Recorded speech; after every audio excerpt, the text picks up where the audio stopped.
Good morning, YouTube. This is the Crafty Tech. Today I'm going to do the fastest brake change ever, only brake pads. So before you just go throw new pads on your car, you're going to have to make sure that your rotors are in fairly nice shape because you're going to be stuck with them for the next couple years.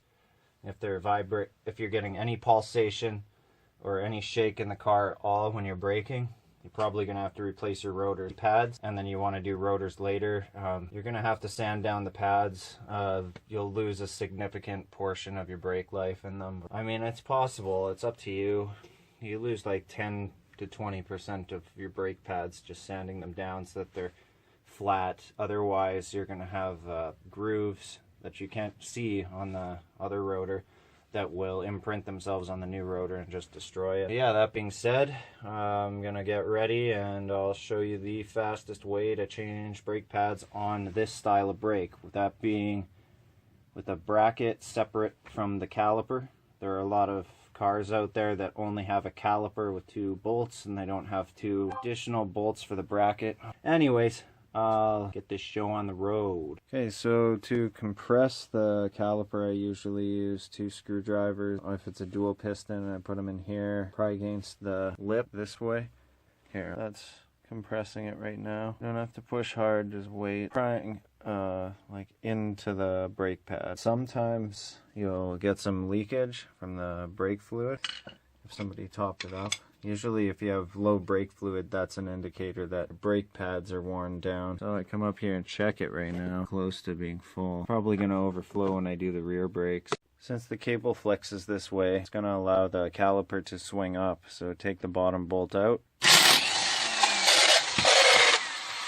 And then just swing it up.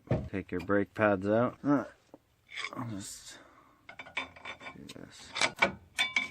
Perfect.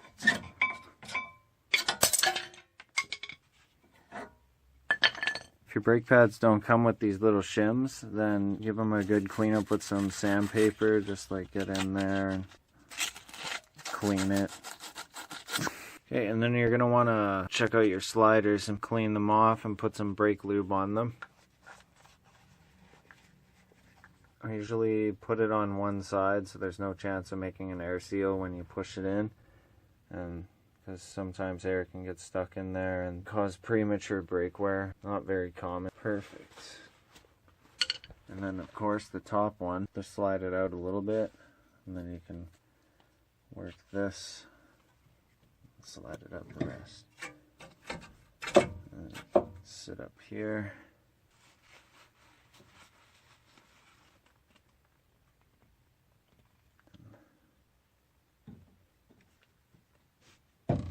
Come on. And then lube up your pads. I apologize for my filming. Okay, good enough.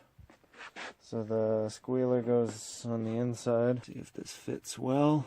Okay, so I ended up having to pry this up. Once you've done all that, then as long as you compressed it properly.